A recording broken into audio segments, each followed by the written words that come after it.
আলাইকুম রহমতুল্লাহি ওয়া বারাকাতুহু। জি, সম্মানিত মুসলিম ভাই বোনেরা, কয়েকজন ভাই প্রশ্ন করেছেন যে আসলে বাংলাদেশ থেকে রাষ্ট্রধর্ম ইসলামটা তুলে ফেলার জন্য পরিকল্পনা চলছে। এই মুহূর্তে আসলে আমরা কি করতে পারি বা এই বিষয়টা কেমন? আসলে দেখেন, রাষ্ট্রধর্ম ইসলাম বাংলাদেশে 90% মুসলমান অবস্থান করে। আমি একটা টক শো দেখলাম যে একজন বলতেছেন রাষ্ট্রধর্ম ইসলাম বাংলাদেশে যদি মুছে ফেলা হয় তাহলে কি কেউ নামাজ ছেড়ে দিবে যারা নামাজ পড়ে, বা সেখানে কি কেউ রোজা ছেড়ে দিবে যারা রোজা রাখে, বা মুসলমানের সংখ্যা কমে যাবে যে যদি মুসলমান সেখানে না থাকে? ওনার কথায় যুক্তি আছে যে রাষ্ট্রধর্ম ইসলাম যদি মুছে ফেলা হয় তাহলে নামাজি কমবে না, সিয়াম পালনকারী কমবে না, রোজাদার কমবে না। এটা ঠিক, এই কথাটা পয়েন্টে যুক্তি আছে। কিন্তু আমার প্রশ্ন হচ্ছে যে রাষ্ট্রধর্ম ইসলাম সরিয়ে সেখানে অন্য কোনো ধর্ম আনা হচ্ছে কিনা, এটা হলো মূল ব্যাপার। যে রাষ্ট্রধর্ম ইসলাম সেখান থেকে সরিয়ে ফেলছি, ঠিক আছে, কিন্তু সেইটা সরানোর পরে তো একটা জিনিস আসবে, ওইটা কোনটা আসছে? ওইটা কি হিন্দু ধর্ম আসতেছে কিনা, রাষ্ট্রধর্ম হিন্দু হচ্ছে কিনা, রাষ্ট্রধর্ম খ্রিস্টান হচ্ছে কিনা, না রাষ্ট্রধর্ম ধর্ম নিরপেক্ষ মতবাদ হচ্ছে কিনা? ওইটাও কিন্তু একটা ধর্মের মতো। যদি সেখানে ইসলামটা সরিয়ে যদি নতুন কোনো কিছু নিয়ে না আসা হতো তাহলে একটা ব্যাপার ছিল, কিন্তু সেখানে রাষ্ট্রধর্ম ইসলামটা সরানোর পরে নতুন কি আনা হচ্ছে ওইটা তো একটু দেখার ব্যাপার। এই জন্য এক সাইটে কথা বলবো আরেকটা ছাড় দিব না, এরকমটা কোনো মুসলিমের জবান থেকে এরকম কথা বের হতে পারে না। এটা হলো প্রথম কথা। দ্বিতীয় কথা হচ্ছে যে রাষ্ট্রধর্ম ইসলাম ছিল, আমরা এখানে যারা মুসলিম বাংলাদেশের মধ্যে আমরা যারা মুসলমান অবস্থান করছি, রাষ্ট্রপক্ষ, প্রধানমন্ত্রী, বিরোধী দলীয় নেত্রী, স্পিকার সহকারে বেশিরভাগ মানুষ এখানে আমরা মুসলিম। তো মুসলিমরা এখানে থাকার পরে সেখানে রাষ্ট্রধর্ম ইসলাম বাদ দিতে চাচ্ছি কেন? আমরা এখানে তারও অনেক কিছু বাদ দেওয়ার মতো ছিল, আমরা সেটা বাদ দিতে না কেন? আমরা রাষ্ট্র ধর্ম বাদ দেওয়ার জন্য চেষ্টা করছি না, এটা কোন মুসলিমের এটা হতে পারে না। আমি সন্দেহাতীত হয়ে পড়লাম। আমি সেই হাদিসটা আমার মনে পড়ে গেল যে রাসূল সাল্লাল্লাহু আলাইহি সাল্লাম বলছেন যে কেউ যদি সকাল সন্ধ্যায় 3 বার বলে রাদিতু বিল্লাহি রাব্বা ওয়া বিল ইসলামি দীনা ওয়া বি মুহাম্মাদিন নাবিয়্যা, যে সকালে সন্ধ্যায় যদি কেউ 3 বার বলে যে আমি আল্লাহকে পেয়ে আমি খুশি, আমি আল্লাহকে পেয়ে আমি খুশি, আমি নবীকে পেয়ে আমি খুশি, আমি ইসলামকে ধর্ম হিসেবে পেয়ে খুশি। ইসলাম শুধু রাষ্ট্র ধর্ম না, ইসলাম পারিবারিক ধর্ম, ইসলাম সামাজিক ধর্ম, ইসলাম রাষ্ট্রীয় ধর্ম।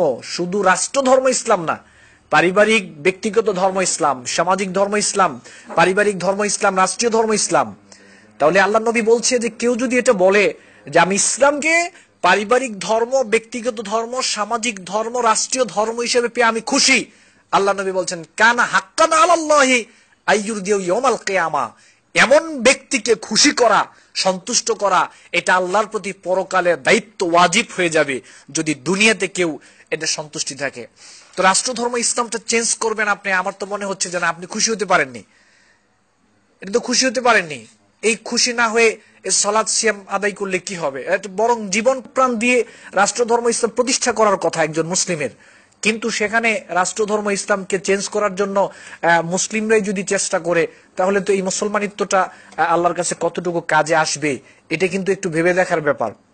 যারাই রয়েছেন আমি বিনীতভাবে অনুরোধ করব যে এই জিনিসটা থেকে দূরে থাকা দরকার। হয়তোবা আপনাদের সাথে আমরা ক্ষমতায় পারবো না, এটা ঠিক, কিন্তু সারা ওয়ার্ল্ড ব্যাপী আজকে যতগুলো মুসলিম রয়েছে আপনারা দেখেন এই কাজটা আমরা যারা করছি, পুরা পৃথিবীর মুসলিম শক্তি এই কাজটাকে ভালো করে দেখছে কিনা, এটা কিন্তু ভেবে দেখার ব্যাপার। হয়তোবা কিছু বলতে পারছে না, কিন্তু অন্তর্গত দিক দিয়ে কিন্তু যারা করছে তাদের প্রতি একটা ঘৃণা জন্মাচ্ছে। আর আরেকটা কথা মনে রাখা প্রয়োজন যে ক্ষমতা কিন্তু চিরদিন টিকে না, ক্ষমতা চিরদিন থাকে না, ক্ষমতা চিরদিন থাকবেও না, টিকবেও না।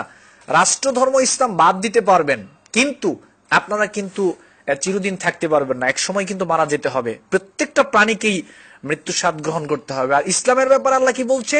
ইন্না নাহনু নাযালনা যিকরা ওয়া ইন্না লাহু লাহাফিজুন, ইসলাম হেফাজত করার দায়িত্ব কিন্তু আল্লাহ নিয়েছে। এটা ভালো করে খেয়াল রাখা দরকার। একদিকে আল্লাহ বলছে যে আপনি চলে যাবেন, আপনার ক্ষমতা যতই থাকুক না কেন, টাকা পয়সা যতই থাকুক না কেন, আপনি এক সময় চলে যাবেন, আপনার সময় বেশি দিন নাই, আপনার মৃত্যু যে কোনো সময় হতে পারে, এই বিষয়টা খেয়াল রাখতে হবে। আর ইসলাম কিন্তু চিরদিন থাকবে, কিয়ামতের আগ পর্যন্ত ইসলাম থাকবে। আপনি রাষ্ট্র ধর্ম থেকে ইসলাম বাদ দেন আর যাই করেন না কেন, ইসলাম টিকানোর দায়িত্ব আল্লাহ সুবহানাহু ওয়া তাআলা নিয়েছেন। মাঝখানে যেটা আল্লাহ রাব্বুল আলামিন দেখতে চাচ্ছেন সেটা হচ্ছে আমরা ইসলামের সাথে কিরকম আচরণ করলাম, ইসলামের সাথে কিরকম আচরণ করছি, কোরআনের সাথে কিরকম আচরণ করছি, আল্লাহর সাথে কিরকম আচরণ করছি, নবীর আদর্শের সাথে আমরা কিরকম আচরণ করছি। এটা কিন্তু মাঝখানে আল্লাহ রাব্বুল আলামিনের কাছে স্পষ্টভাবে ফুটে উঠছে এবং উঠতেছে। যদি আমরা এখনো সেখান থেকে ফিরে না আসি তাহলে কিন্তু পরকালে আমাদেরকে জবাবদিহি করতে হবে। কবরে প্রশ্ন করা, অমা দিনুকা, তোমার দিন কি ছিল? দিন মানে হলো ব্যক্তিগত ধর্ম কি ছিল, পারিবারিক ধর্ম কি ছিল, সামাজিক ধর্ম কি ছিল, রাষ্ট্রীয় ধর্ম কি ছিল, এটা জিজ্ঞেস করা হবে সেখানে। অমা দিনুকা প্রশ্নের মানে হচ্ছে এটা।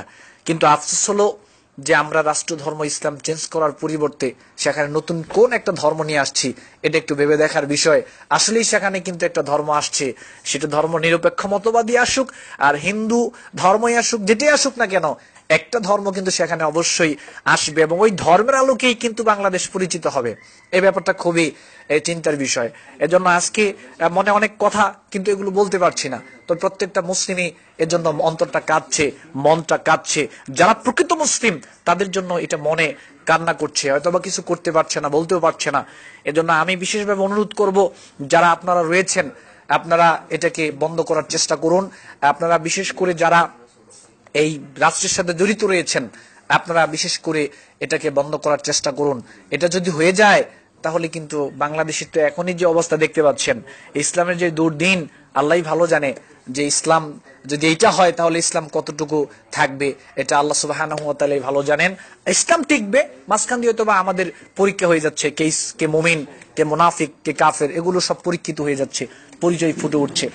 সম্মানিত মুসলিম ভাই বোনেরা, বিনীতভাবে অনুরোধ করছি আপনাদেরকে, এই সমস্ত কার্যকলাপ এটা ঠিক না, এটা ইসলাম বহির্ভূত। সূরা বাকারার সূরা আল ইমরানের 85 নং আয়াতে আল্লাহ বলছেন, দেখেন, ওয়া মান ইয়াবতাগি গায়রাল ইসলামি দীনান ফালা ইউকবালা মিনহু ওয়া হুয়া ফিল আখিরাতি মিনাল খাসিরিন। ইসলামকে চেঞ্জ করে, ইসলাম সরানোর পরে যদি সেখানে অন্য কোনো কিছু আপনি প্রবেশ করান সেটা গ্রহণযোগ্য হবে না, বরং পরকালে আপনি ক্ষতিগ্রস্তের অন্তর্ভুক্ত হবেন। আরেকটা ব্যাপার দেখেন, ইসলাম কি শুধুমাত্র এই সালাত, সিয়াম, যাকাত, হজ, ইসলাম কি শুধুমাত্র পারিবারিকভাবে পরিবারের জন্য আসছে, সমাজের জন্য আসছে, ব্যক্তির জন্য আসছে না। ইসলাম এসেছে পারিবারিকভাবে ইসলাম মানতে হবে, সামাজিকভাবে মানতে হবে, ব্যক্তিগতভাবে মানতে হবে, রাষ্ট্রীয়ভাবে ইসলামকে মানতে হবে। তো আপনি এটা কিভাবে বললেন যে ইসলাম যদি আমরা বাদ দিয়ে দেই তাহলে সেখান থেকে এই সালাত আদায়কারী কমে যাবে? না, তাহলে রাষ্ট্রের মধ্যে ইসলামটা কোথায় থাকলো? রাষ্ট্রের মধ্যে ইসলাম লাগবে। আজকে আমাদের সিলেবাস থেকে আমরা এটা বাদ দিয়ে দিয়েছি।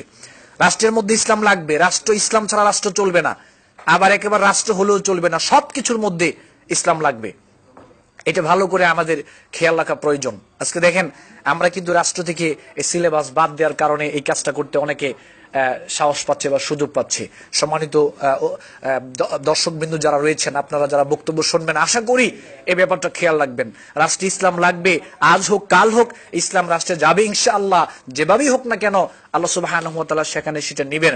আমাদের দৃষ্টিভঙ্গি হলো আমরা সব জায়গায় ইসলামকে মানার চেষ্টা করব, কোনো জায়গায় যেন আমাদের ইসলাম অনুপস্থিত না থাকে। আল্লাহ সুবহানাহু ওয়া তাআলা আমাদেরকে সঠিক বুঝদান করুন, আমিন। এবং যারা এই কাজটা করছে আল্লাহ তাদেরকে বুঝদান করুন, হেদায়েত দান করুন, আল্লাহ তাদেরকে বুঝার তৌফিক দান করুন, আমিন। আর যদি তারা এই কাজটা করেই ফেলে তাহলে মুসলিম হিসেবে তো আমাদের এখন কি করব? আর আমাদের তো কোনো কিছু করার আমি কোনো কিছু দেখতে পাচ্ছি না। শুধুমাত্র একটা হক কথা বলবো, সেই সিচুয়েশনটা তো বন্ধ করে দেওয়া হচ্ছে। কোথায় কি বলবো, কোথায় যাব, কি করব, কিছুই বুঝতে পারছি না আজকে। এখন যাই হোক, আল্লাহ সুবহানাহু ওয়া তাআলার কাছে দোয়া করা ছাড়া আমাদের কোনো বিকল্প। আল্লাহ নবীর কাছে গিয়ে বললো, আল্লাহ তাস্তানসিরু লানা আল্লাহ তাদউ লানা ইয়া রাসূলুল্লাহ, হে আল্লাহর রাসূল আমাদের জন্য দোয়া করেন, সাহায্য চান। আল্লাহ নবী তখন কত সুন্দর কথা বলেছিলেন, যার পূর্বে যারা দিন প্রচার করেছে, মেনেছে, তাদের উপর আরো বেশি এসেছিল। তো যাই হোক, আমি ওই কথা রেশ ধরে বলতে চাচ্ছি যে আমাদেরকে ধৈর্য ধারণ করতে হবে, হকের উপর অবিচল থেকে সামনে এগিয়ে যেতে হবে, আল্লাহর কাছে দোয়া করতে হবে, বেশি বেশি করে আল্লাহ সুবহানাহু ওয়া তাআলার কাছে দোয়া করতে হবে। আর আমি যেই জিনিসটা বেশি ফলো করছি, আজকে যদি বাংলাদেশের মধ্যে মুসলিম উম্মাহ এক থাকতো এই কাজটা কখনো হতো না। দেখেন সুযোগটা কোথায়। আজকে এই যে ইসলামের ভিতরে দলের অভাব নেই, আহলে হাদিস একটা দল, হানাফি একটা দল, তাবলিগ একটা দল, চরমনাই একটা দল, আটরশি একটা দল, কত কিছু ইসলামের ভিতরে আজকে আমরা বিভিন্ন দলে বিভক্ত হয়ে পড়েছি। এজন্য কিন্তু এই কাজটা করার সাহস পাচ্ছে। কেন? আজকে যদি মাঠে একজন একদল গিয়ে যদি প্রতিবাদ করে, ইসলামের ভিতরে আরেকটা দল বলবে যে আমরা তাদের সাথে নাই, একটা দল করলে আরেকটা বলবে আমরা তাদের সাথে নাই। এই যে একটা দলের কোন দলে একটা রেশারেশি আমাদের মধ্যে শুরু হয়েছে, এই কারণে কিন্তু ওনারা এই কাজটা করার জন্য আরো বেশি সুযোগ পাচ্ছেন। একদিকে আমাদের ভিতরে ঝগড়া লাগিয়ে দিলেন, আরেকদিকে ওনাদের স্বার্থগুলো ওনারা মজবুত প্রতিষ্ঠা করার জন্য চেষ্টা করছেন। এজন্য আমি সবার প্রতি বিনীতভাবে অনুরোধ জানাবো, আমাদের সবাইকে কোরআন এবং সহিহ হাদিসের ছায়াতলে ঐক্যবদ্ধ হয়ে কোরআন এবং সহিহ সুন্নাহ ভিত্তিক জীবন গঠন করে আমাদের পরিচয় একটা, কোরআন এবং সহিহ সুন্নাহ। কোরআন এবং সহিহ সুন্নাহ যেখানে থাকবে আমরা সেখানে আছি। পূর্ণাঙ্গভাবে কোরআন এবং সহিহ সুন্নাহ প্রচার করার মাধ্যমে জীবনের প্রত্যেকটা জায়গায় কোরআন এবং সহিহ সুন্নাহ মেনে চলার চেষ্টা করতে হবে, প্রতিষ্ঠা করার চেষ্টা করতে হবে। আল্লাহ সুবহানাহু ওয়া তাআলা আমাদের সবাইকে তৌফিক দান করুন, আমিন। ওয়া আখিরু দাওয়ানা আনিল হামদুলিল্লাহি রাব্বিল আলামিন। সুবহানাকাল্লাহুম্মা ওয়া বিহামদিকা আশহাদু আল্লা ইলাহা ইল্লা আনতা আস্তাগফিরুকা ওয়া আতুবু ইলাইক। ওয়াসসালামু আলাইকুম ওয়া রাহমাতুল্লাহি।